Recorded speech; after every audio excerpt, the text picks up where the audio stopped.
Boa, galera. Vim apresentar aqui o case da Série A. Quando eu entrei na Arin, começou uma história, tá rolando a Série A. Eu fui entender o que era essa Série A, depois de um tempo. Não tinha nada a ver com futebol, mas era a ideia de a gente jogar na elite, né? A gente estava indo para jogar o jogo dos grandes, né? E essa era mais ou menos a ideia, né? Acho que foi concebido, foi o JP que batizou.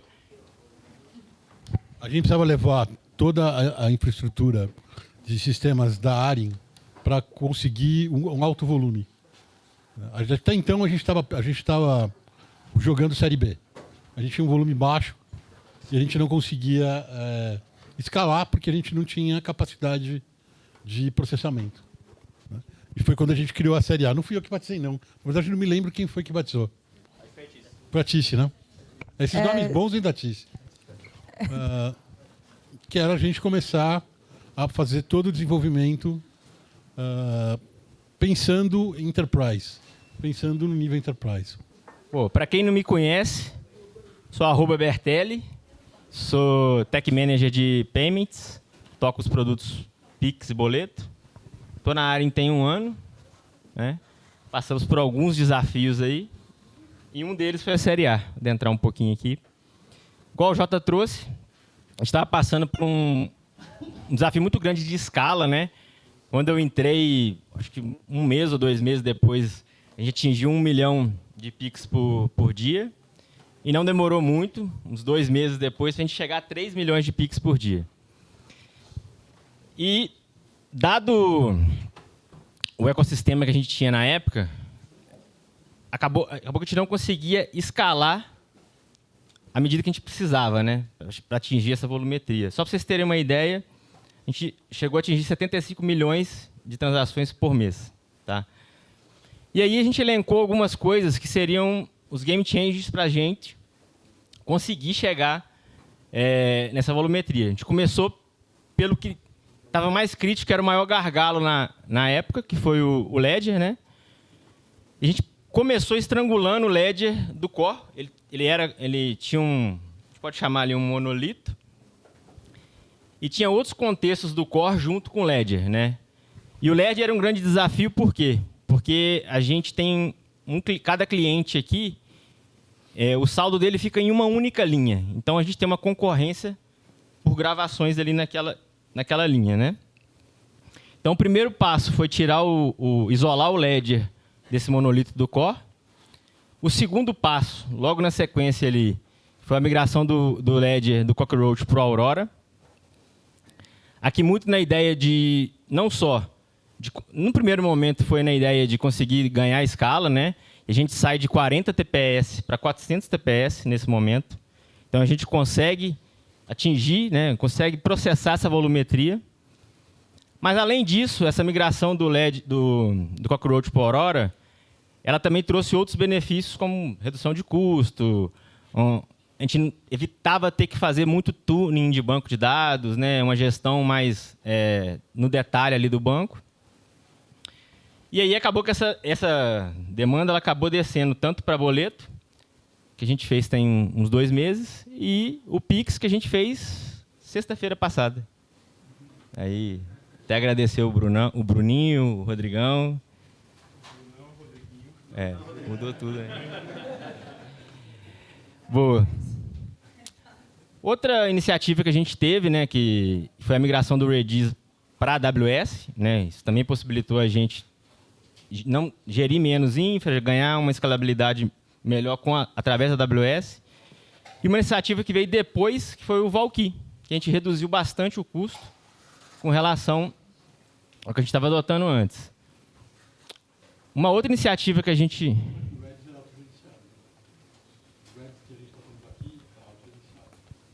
Sim. Era um pod na EKS, a gente foi para o Elasticcache. A base de leitura do Pix com o Dynamo foi uma outra iniciativa, foi assim que eu cheguei também. A gente queria implantar aquela ideia, né, do CQRS, a gente isolar a concorrência ali da leitura e da escrita, Foi um primeiro desafio com Dynamo também, então a gente aprendeu muito, né? O Gabs, o Bruninho, o Kevinho, a gente aprendeu muito nessa iniciativa, a como trabalhar com Dynamo. Oi? Os GSIs, né? Os famosos GSIs aí. Muito GSI. Então, além do benefício que a gente trouxe para o produto, também teve o aprendizado que a gente depois propagou isso para a empresa. Em paralelo a isso, a gente estava construindo o fallback do Pix, né? A ideia é que a gente conseguisse, né? O que acontece nessa época, né? As bets têm uma característica muito peculiar. Elas têm um gateway na frente assim do provedor que elas estão consumindo. E se por algum motivo a gente começa a gargalar, eles direcionam esse tráfego para o outro lado. A estratégia do fallback era, se a gente começar a ter algum problema, a gente usa o nosso próprio fallback, para que as bets não redirecionem esse fluxo. Outra iniciativa que a gente teve ali foi o Core Read, para consulta de extrato do BES. Uma ideia bem parecida ali com a base de leitura do Pix, de ter uma segregação da leitura. E a cobrança em lote de tarifa, o próprio Isma trouxe aqui para a gente, né? Nesses últimos 2 pontos, lembra que eu falei do Elastic? Então, o Core Read ele era só usado pela IW. Então, a gente não usava... Nosso BES ainda baixia na nossa base quente do Core para puxar transação. Nesse momento que a gente fez essa mudança, acho que o Fernandes sofreu um pouquinho quando ele teve que migrar isso, para não ter breaking change de contrato, mas a gente fez. E aí, a parte de tarifa é engraçado, porque é o seguinte, a gente teve 3 milhões de transações no mês. Cada transação gera uma tarifa. No dia, isso. Justamente. Então, como bem lembraram, a gente pode trabalhar com markup e também tarifa. Então, um Pix, ele pode gerar pelo menos uma tarifa. Então, imagina que se foram 3 milhões num dia, foram pelo menos 6 milhões de transações no Core nesse dia. Então, a gente precisava fazer de uma forma que o alto volume de tarifas não impactasse o transacional. E aí, essa cobrança em lote de tarifa foi justamente isso. Em vez da gente cobrar 1 milhão de vezes, a gente acumula isso, cobra uma vez só naquele valor. Vai lá. Boa. Seguindo aqui, bom, aqui eu queria trazer para vocês uma provocação, né? Eu sempre falo isso com os times, que a tecnologia nada mais é que um habilitador para a escalabilidade do negócio. Ela tem que ser, né? O negócio, no final, é onde a gente gera receita, onde paga nossos salários, né? E transforma a vida das pessoas. E a ideia é que a gente, escalando um negócio, a gente consiga escalar a performance, disponibilidade, manter uma capacidade de inovação coerente, ao mesmo tempo que a gente consiga diminuir custos, diminuir problemas e mitigar a complexidade. A complexidade ela vai ser inerente sempre da escala. A gente acaba agregando complexidade, mas a gente tem que gerir essa complexidade na raiz. Boa. Bom, aqui eu trouxe um desenho. Acho que o Bruninho vai se identificar ali com esse desenho ali. Mais ou menos do cenário que a gente pegou aqui, né, na área, principalmente quando eu cheguei, ele já estava evoluindo. Não chega a ser um monolito que a gente tinha aqui. Acho que o JP não vai gostar, é um microlito. Monolito distribuído.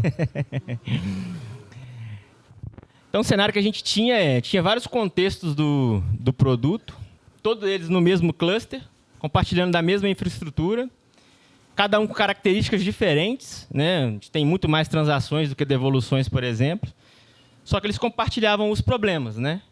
No fim, todos compartilhando uma mesma base, estava tudo no mesmo cluster. Então, se a gente tem um problema aqui nesse cenário, dá para imaginar que tudo vai ter um problema em tudo, e não só naquele ponto específico.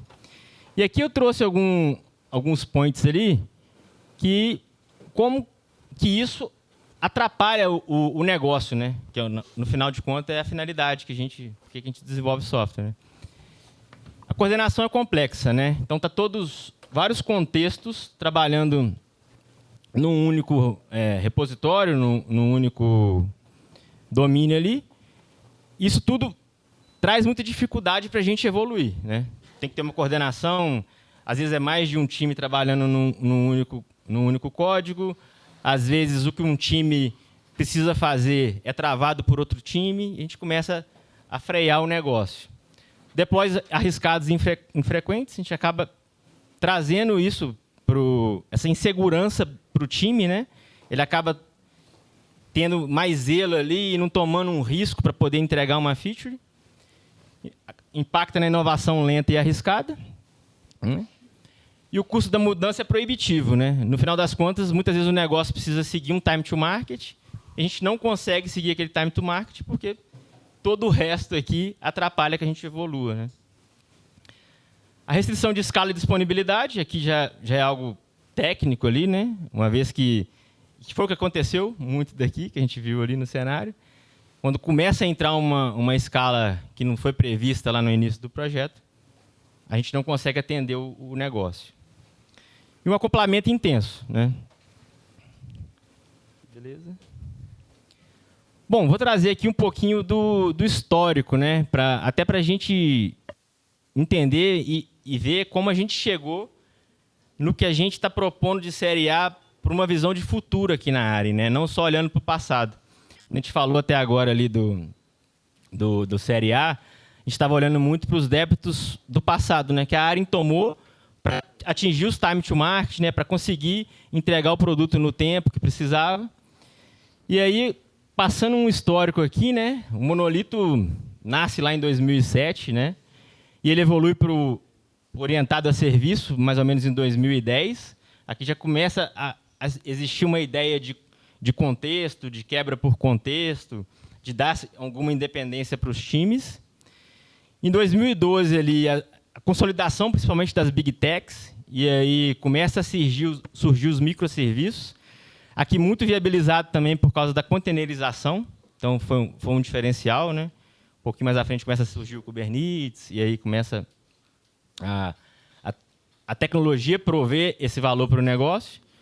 E 2016, boom das startups, a gente começa a trabalhar ali já com serverless, né, para conseguir fazer as entregas rápidas, e a infraestrutura não ser uma trava para o negócio, não ter que ter um time grande de infraestrutura para poder manter aquilo tudo. Simplesmente a gente tem um time com domínio de negócio e ele consegue entregar de forma rápida, né? Boa, mas a gente não consegue entregar a tecnologia só com a tecnologia, né? No final, são as pessoas que desenvolvem aquilo e as pessoas estão inseridas numa cultura, né? Então, para a gente conseguir trabalhar naquele modelo de serverless e microserviços, para atingir 300 microserviços, 1.200 microserviços, a gente precisa de ter esses pilares muito bem consolidados dentro da companhia. Aí eu vou voltar lá atrás, né? O nosso sócio, praticamente, aqui de Jeff Bezos, ele fala que o problema fundamental dos monolitos não era técnico, mas organizacional, né? E ele traz um conceito bem legal, isso é bem antigo, né? 2002 eu já estava falando isso, que é o mandato de APIs. Ele estabeleceu basicamente 3 regras, né? Uma regra é que os times deveriam se comunicar exclusivamente por APIs, uns com os outros. Não deveriam acessar as bases uns dos outros. E todos os gateways, né, que ficariam na frente dessas APIs, eles deveriam conseguir entregar não só internamente, mas externamente. De repente, algum domínio desse poderia ser vendido à parte. Então, ele já viabilizava uma demanda de negócio futura. E aí tem um ponto interessante, que era uma das regras que tinha do mandato de API, é que quem não seguisse essa regra seria demitido. Isso aí era... E ele demitiu mesmo. A história é que ele demitiu muita gente por causa disso. Então é bem legal. Isso aqui acabou evoluindo, lógico que ele ter tomado essa decisão, esse design lá atrás, permitiu que a AWS surgisse também, né? Porque acabou depois criando estruturas de plataforma, né, para entregar, para prover serviços para esses times, e foi evoluindo para o que a gente usa hoje, que é a AWS. Na Netflix a gente tem um cenário um pouquinho diferente, né? Ela precisava, um contexto que ela precisava era muito de inovação, e o microserviço foi algo que possibilitou isso para ela, muito na base de... Ela tinha muitos domínios, muitos contextos diferentes precisavam de um uso específico. E todos eles interagindo entre si. Por exemplo, recomendação, a própria listagem dos filmes. E é algo que, tipo assim, se der problema... Às vezes você fica 30 minutos, 1 hora escolhendo os filmes, e na hora que você vai clicar ali tem que funcionar. Que senão você vai para o outro player, né? E hoje acabou entrando outros players nesse mercado. E está bem concorrido.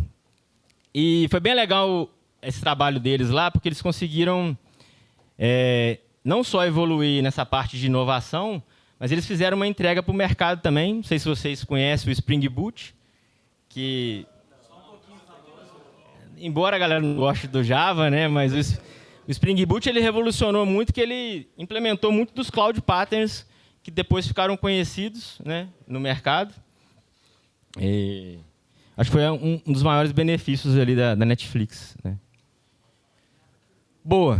Eles evoluíram e chegaram nisso aqui. Isso aqui é um desenho que é um pouco famoso, que mostra a interação dos microserviços, aqui no caso da Amazon, lá no caso da Netflix, né. E aí, como é que a gente controla isso tudo, né? Imagina, a gente já está passando um pouco de dificuldade aqui, acho. Estamos começando, né? Boa.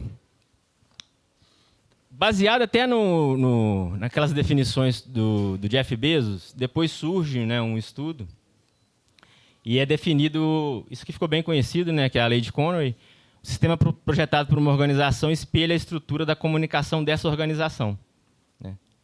Acabou pegando o slide. Acabou ficando para trás aqui. Mas aqui, só para representar, o que isso quer dizer, né? Se a gente tem, por exemplo, divide em 3 times aqui 3 estruturas de domínios em 3 times, a gente vai ter, geralmente, 3 ecossistemas de software. Se a gente tem um time só, a gente vai acabar tendo um único monolito ali, e aquilo tende a refletir a estrutura da organização. Deixa eu ver só se não veio. Deixa eu voltar. Com o passar do tempo, a gente começou a ser um pouco mais intencional nessa modelagem dos times, né? Que é quando surge o modelo Spotify de Squads, onde a gente já começa a segregar e ter uma intenção clara de ganhar agilidade de desenvolvimento do produto e de pegar sinergias ali, criar os chapters, as guildas, e ter um olhar sobre isso tudo como uma aliança, né? Não, deixa eu ver. Não, acabou que não, mas é só um detalhe. Aí a gente chega também, não adianta você ter uma organização bem formatada para o seu modelo de negócio, e aí a gente começou a aplicar muito o modelo de agilidade junto, né? Então a gente projetava o ecossistema dos times ali, a estrutura da organização, e adicionava a agilidade junto, né? E aqui tem a frase, né? Agilidade não é a forma como trabalhamos, é a velocidade como tomamos decisões, né? Quando a gente começa a ter esses times autônomos, igual a gente viu lá com os problemas do monolito, essa complexidade de tomada de decisão, quando a gente tem esses times autônomos, a gente começa a dar velocidade de tomada de decisão. Vamos supor que chegou uma demanda aqui para mim, eu não preciso ir lá perguntar para a Squad B se eu posso fazer isso aqui, se tem algum impacto com ela. Se a gente fez todo o desenho organizacional correto, ela vai estar consumindo eventos, ou vai estar integrada comigo via API, e vai tudo correr de forma transparente. Boa. Falando um pouco ali de cultura, estrutura organizacional, mas um outro passo importante, igual a gente viu, é a formação dos times, né? Aqui eu trouxe alguns conceitos aqui, né? O DevX é um deles. A gente, inclusive, está estudando algumas ferramentas aqui, está um processo de bench interno, para a gente adotar alguma ferramenta de DevX, não só de DevX, mas para conseguir metrificar toda a parte de engenharia dos times aqui. Inclusive, uma das ferramentas que a gente está olhando é o DX, que deu origem a esse estudo aqui do DevX, que fala o que é importante para o dev conseguir entregar de maneira eficiente, né? E foi até um ponto que veio ontem lá na discussão no encontro de líderes, foi o feedback rápido, né? Que é a capacidade de você desenvolver o código, colocar num ambiente e conseguir testar aquilo.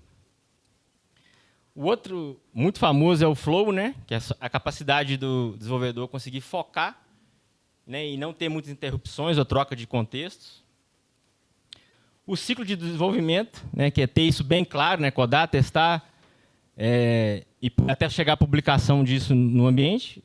Casa muito com feedback rápido, né? Eu acho que feedback rápido é muito mais de ter a percepção do que deu zebra. Ter uma boa qualidade de ferramentas e interações, é algo que a gente tem feito muito aqui, de tentar identificar com vocês o que funciona, o que não funciona, aonde a gente tem um gap ali que não atende vocês. E autonomia com alinhamento, que é nada mais a gente conseguir definir alguns guidelines a nível de corporativo, para vocês entenderem qual solução cabe naquela demanda que vocês estão fazendo. Tá? Um outro estudo bem legal, também vinculado à performance de time, foi o projeto Aristóteles, né? Ele foi um estudo do Google, tá? Lá atrás. Ele queria identificar o porquê que os times performam, né? Lógico que ele imaginou que seria alguma coisa técnica, né? Que viria algum insight técnico ali. No fim, ele descobriu que não seria um aspecto técnico que gerava performance no time, mas muito mais na parte de colaboração, né? Onde vem ali a segurança psicológica, né? Que é poder tomar risco, poder experimentar sem ser julgado, né? Sem que aquilo gere uma penalização. A confiabilidade, que é essa ideia de ter um time unido, uma pessoa confiar na outra. Estrutura e clareza, aqui muito ligada a papéis, né? A gente sempre tem no time alguém que desenvolve alguma coisa melhor do que o outro. E aí eu acho que é muito o papel da liderança identificar isso, potencializar o potencial de cada um, né? Significado do trabalho, acho que isso aqui é bem importante e é uma coisa que eu vejo bem recorrente dos times ali. Principalmente quando a gente faz alguma coisa que não gera valor ou a gente não entrega na ponta, né, para o cliente. E é algo até para provocar a gente aqui, que muitas vezes um desenvolvedor também faz um trabalho, codifica ali, mas ele não olha para a funcionalidade como um todo, né? Não entende o negócio, não entende como é que aquilo vai mexer um ponteiro, como é que aquilo é relevante para a corporação. E o impacto do trabalho dele, também um pouco relacionado com o significado, com isso que eu trouxe aqui. No final, né, acho que a gente tentou entender como que o dev consegue performar bem, as características do time em si, né, da colaboração, e o Dora Metrics chega com um Accelerate ali mais ou menos em 2018, trazendo como que a gente consegue medir a performance desses times, né? Identificar o que são os times de alta performance, quais as características deles. E aí eles chegam basicamente em 4 métricas, né? Que é Lead Time for Changes, né? Que é a capacidade de o tempo que você leva, né, para entregar uma demanda em produção, desde a ideação até a entrega. A frequência de deploy, isso aqui é bem interessante, porque muitas das vezes a gente tem pacotes de entrega muito, muito longos, né? E a gente acaba também aumentando o risco. A ideia é a gente conseguir ter entregas semanais, isso é bem importante. Change Failure Rate, o que a gente está subindo de código para produção e se aquilo está gerando algum erro, né? Se a gente está sendo ineficiente no processo de teste da esteira que a gente leva isso para produção. E o time to restore. Pô, se a gente falhou no change failure rate, ou não, né? O ambiente caiu também por alguma questão de infra, alguma interferência, alguma subida de atualização. O tempo que a gente leva para conseguir identificar aquele problema e, de fato, corrigir ele. Tá? Tudo isso, né, somado, meio que e complementar a isso, né, uma ideia cultural também que veio do Accelerate, que é a cultura Lean, que nada mais é que empoderar o desenvolvedor, né, empoderar ele, dar mais contexto, ele ter liberdade de experimentação, um pouco também do que a gente já trouxe aqui nas outras abordagens. Boa, a gente falou de cultura ali, falou de time, e aí a gente chega no modelo de microserviços que a gente tem trabalhado em cima dele, né? Aqui a gente já segregou as infras dos contextos daquele domínio, segregou as bases, né? Tirou o acoplamento, esses contextos conseguem seguir de forma independente. E ali do lado ali a gente consegue ver como é que essas estruturas vão se comunicar, né? via API e eventos, e sempre suportado pelos times de plataforma, QA, Security, autenticação, DevOps, e outros Ops aqui que vão entrar no... Boa, uma vez que a gente tem essa estrutura definida, a gente precisa ir agora como que a gente vai desenvolver esse código, né? Como é que vai surgir esse microserviço. E aí existe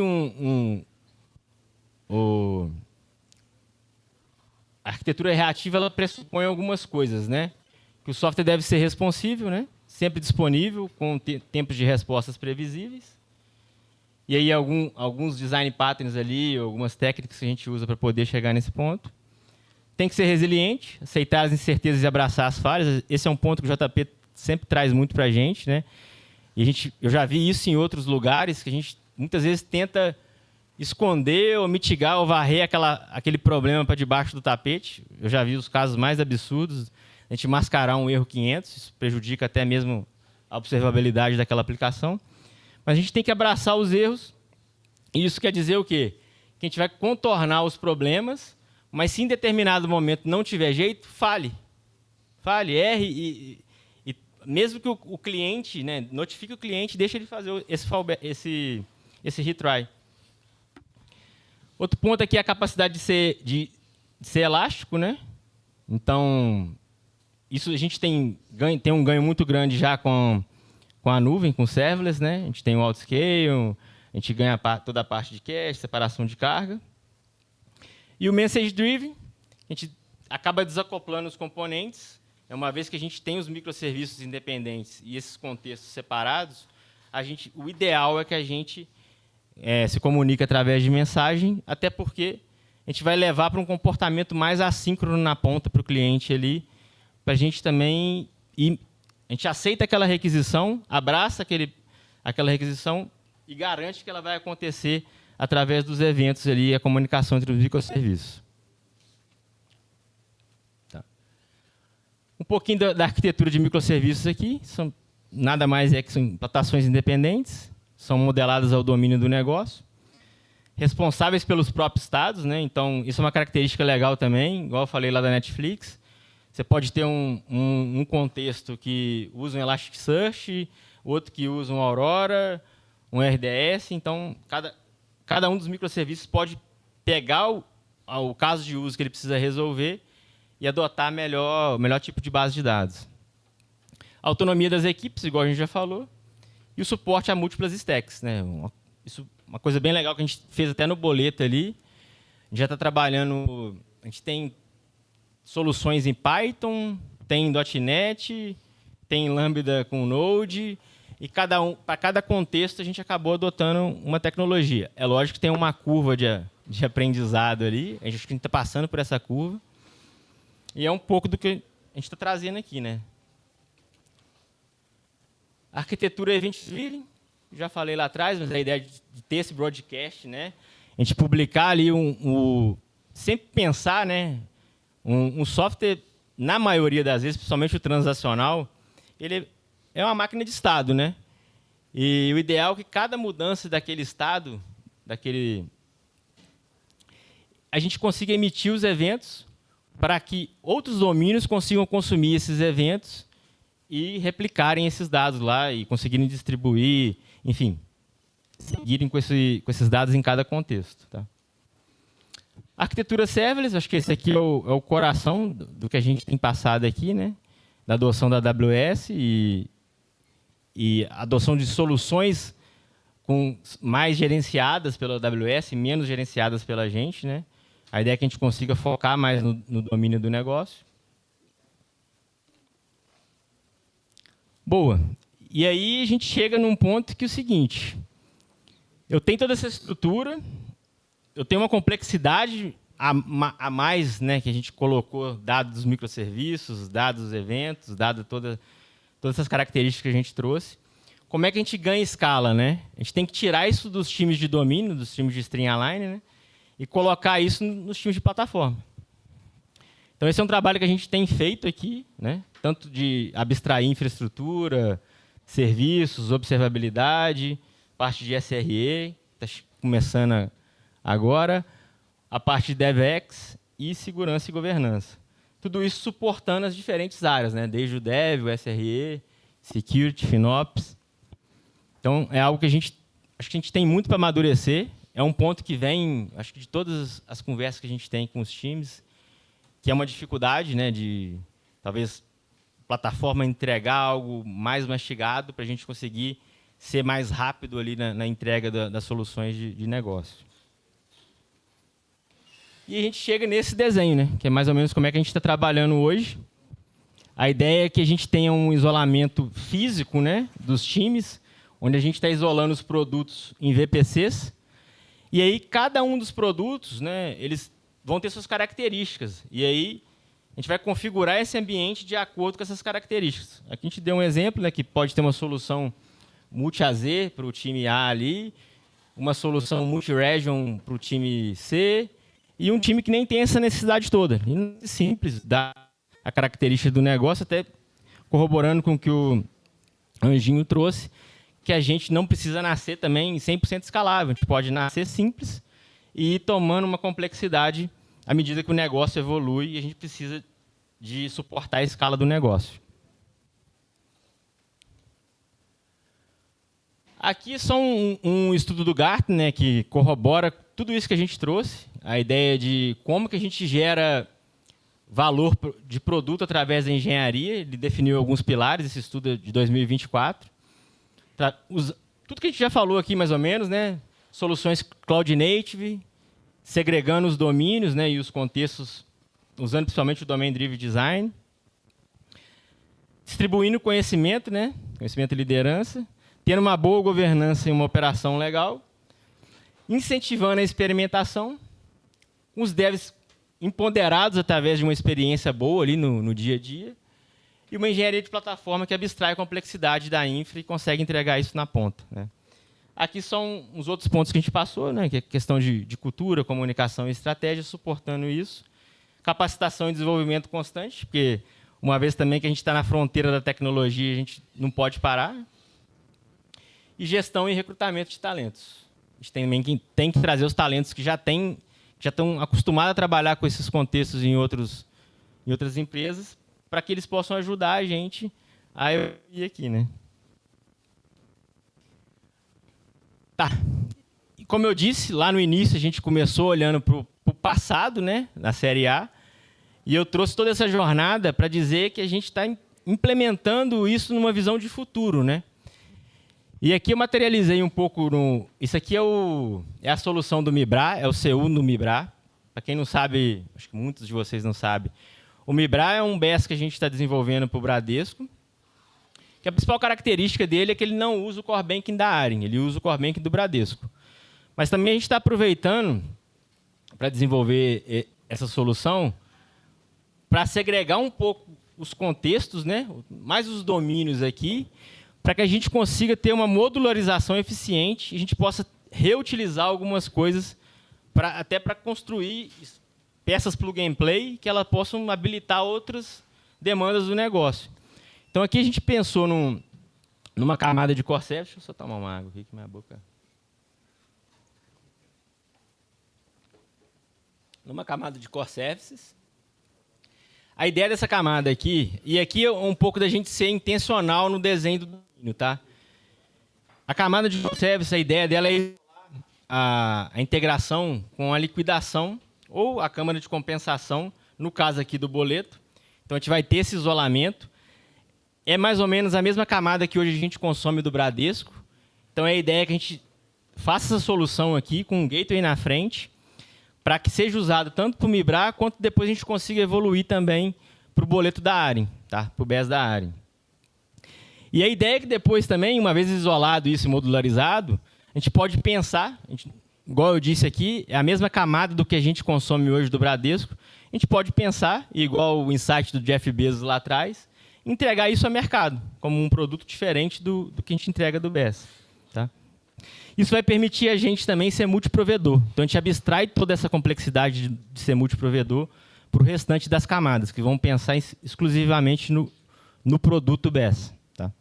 Aqui eu dei até um outro exemplo, que a gente está fazendo um plano muito parecido e algo alinhado ali no Pix, onde a ideia é criar um Core Pix também, que abstrai o SPI, né? Que é onde a gente se integra com o Bacen e sensibiliza o Bacen. A camada do Mibra Service, a ideia ali é abstrair aqui a integração com o Core Bank do Bradesco, né? Então, essa ideia de ser intencional, né? Lá eu abstraio a integração com a Núclea, né? Que é a câmara compensadora do boleto. Aqui eu abstraio a integração com o Core Bank do Bradesco, né? Tanto é que na mesma camada aqui eu teria o que existe hoje do boleto da Arin, tá? E aqui no Mibra ABS é onde vai estar a camada tecnológica, que vai estar abraçando esses produtos para expor para os clientes. Aqui a gente já está com uma ideia, inclusive, de fornecer isso para DRC, consórcio. Lógico que vai depender do timing deles lá. Mas a ideia é que esse código hoje está replicado, né, em muitos domínios. Ele vai acabar se replicando à medida que a gente vai desenvolver outras coisas para o Bradesco. A ideia é que a gente, através dessa solução, consiga suportar outros produtos que têm essa necessidade de ter um BES que sensibiliza uma conta do Bradesco. E aqui um pouquinho da solução, né? Não sei se vai dar para enxergar 100% aqui. Mas esse é um desenho high level também, é um C1, mas a gente quebrou um pouco mais ele aqui, para ficar mais claro. Toda a requisição entra aqui via Cloudflare. A gente tem o BES do Mibra aqui, não está dando para ver, mas a gente vai ter um gateway ali, a parte de autenticação e autorização, toda usando o Lambda. A parte de gestão das credenciais, um Notification Hub específico para aqui, que vai direcionar para um load balance ali, onde, igual a gente viu naquele outro desenho, a camada do boleto Mibra, que vai se integrar com o Core Bank do Bradesco, mas não vai diretamente. Vai ter uma camada de abstração ali antes. E aqui a gente vai estar publicando eventos ou se integrando com o Core Boleto, que vai estar abstraindo essa integração com o Bradesco e sempre publicando eventos à medida que a gente vai mudando os status e evoluindo. Esses eventos são consumidos por algumas estruturas de leitura, que consolida isso no S3, no Dynamo e no Aurora. E a gente disponibiliza essa estrutura de leitura para os clientes através de uma outra...